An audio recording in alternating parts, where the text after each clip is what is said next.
Welcome back everyone. Today we will going to start our example number 2 NCERT class 10th chapter 1.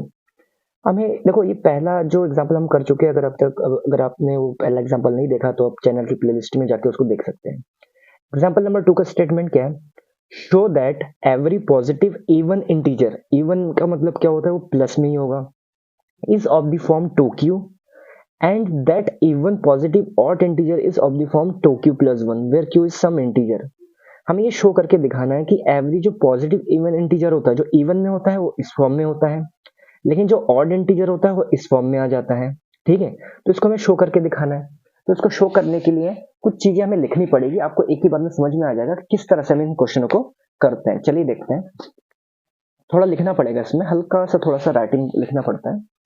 सबसे पहले आपको एक line लिखनी पड़ेगी, लेट ए एनी पॉजिटिव इंटीजर। पहले मानते हैं हम एनी पॉजिटिव इंटीजर्स। ठीक है, ए यानी पॉजिटिव इंटीजर, इंटीजर्स नहीं इंटीजर हो गया। ठीक है, अब आपको उसमें बोला था या तो टू क्यूब हो जाए। हमको दो कंडीशन है ना, या तो टू क्यूब की बात कर रही है या टू क्यूब प्लस 1। तो हमेशा याद रखो क्यू के साथ जो भी नंबर होगा वो हो जाएगा आपकी वी की वैल्यू। क्यों हो जाएगा वी की वैल्यू? क्योंकि मुझे यूक्लिड डिवीजन पता है। वो क्या होता है? A is equal to B Q plus R होता है इसका फॉर्मूला। क्या होता है?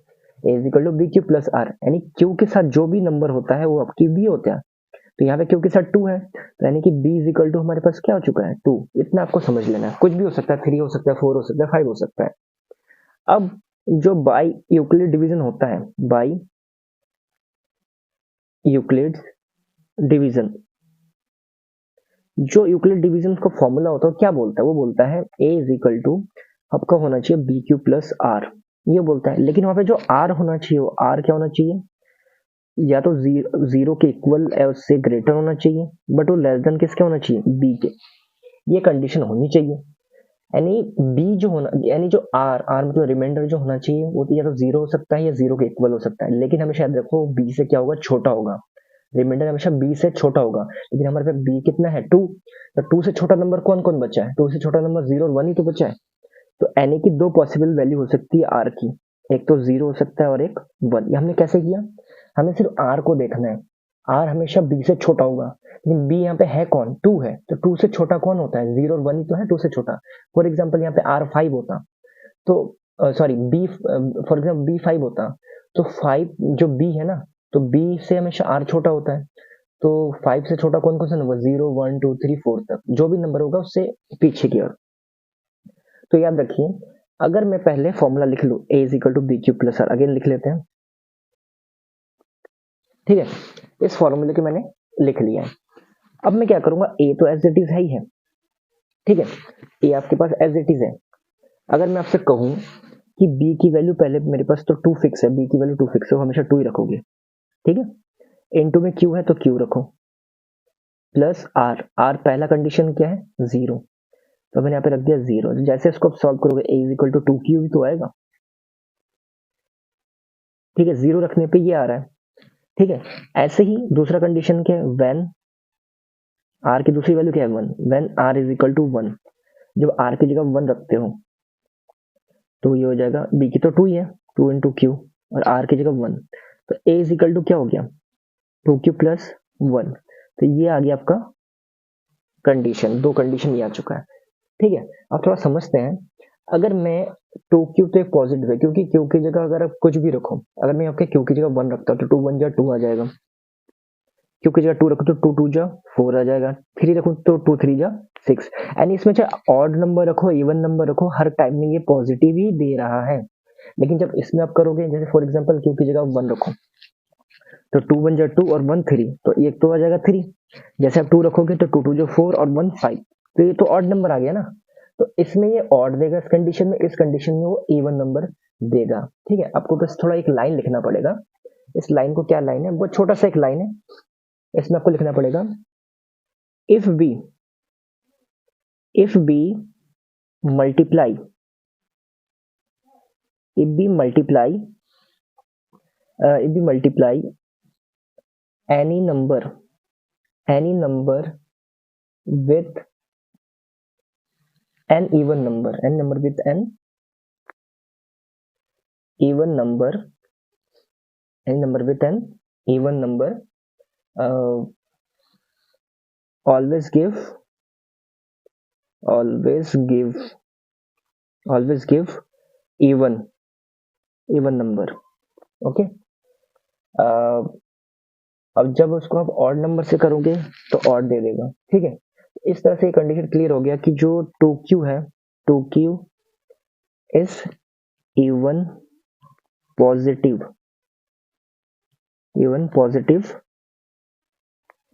इंटीजर। सेम टू सेम और 2q प्लस 1 के लिए आप लिख सकते हो। बस इस तरह से ये क्वेश्चन का आंसर करना था, ठीक है। आई होप आपको समझ में आ गया होगा। अब बढ़ेंगे हम एग्जाम्पल नंबर 3 की तरफ, देखते हैं एग्जाम्पल नंबर 3 का स्टेटमेंट क्या है। एग्जाम्पल नंबर 3 की हमें ये कह रहा है कि show that any positive odd integer is of the form 4q plus 1 और 4q प्लस 3।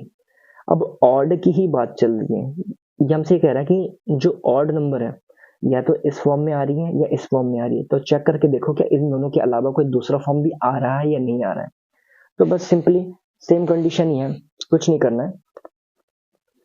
देखो हमें क्या करना था, उसमें हमें दो कंडीशन दे रखा है, एक दे रखा है हमें ये चेक करके बताना है 4q प्लस 1 का और एक 4q प्लस 3, ये दोनों में हमें चेक करके दिखाने के लिए बोल रहे हैं। तो मुझे पता है, तो हमेशा क्यू के साथ जो होता है एक सबसे पहला लाइन क्या होता है, A is equal to any positive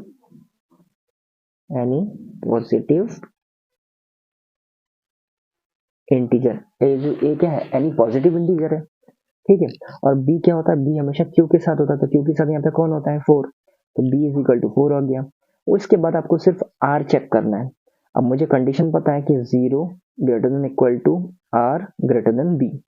अब आप चेक करो बी की वैल्यू तो 4 है, जब बी की वैल्यू 4 है तो आर बी से छोटा होता है, तो 4 से छोटा कौन कौन सा हो जाएगा, तो 4 से छोटा नंबर कौन कौन है, तो 0 तो हो गई, 1 है, 2 है और 3, यही तो नंबर होंगे, यानी यही कंडीशन है।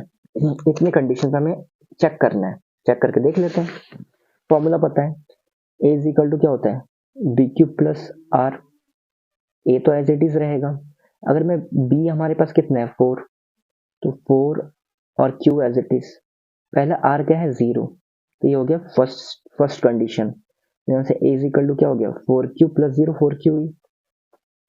सेकेंड कंडीशन क्या हो सकता है, सेम टू सेम ही होगा, ए इज इक्वल टू 4q ही रहेगा, लेकिन अब आर की जगह पे दूसरा नंबर क्या है 1, तो 1 रखोगे, ये आ गया दूसरा कंडीशन। तीसरा कंडीशन क्या है, A is equal to 4q, R की जगह पे अब क्या हो चुका है 2।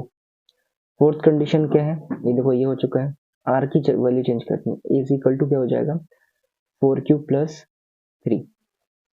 अब इसको अच्छे से समझिए जरा, अगर मैं क्यू की जगह 1 2 3 4 रखता हूँ, जैसे अगर मैं 1 रखता हूँ तो 4 बन जा 4 हो जाएगा क्यू की जगह, क्यू की जगह 2 रखता हूँ तो 4 2 जा 8, ना हर बार चाहे आप ऑड नंबर रखो इवन नंबर रखो, इस कंडीशन में वो इवन देगा, ठीक है ना। अब इस पे चेक करके देखते हैं, अगर क्यू की जगह मैं 1 रखता हूँ तो 4 बन जा 4 और 1 5, यानी कि हो जाएगा 5।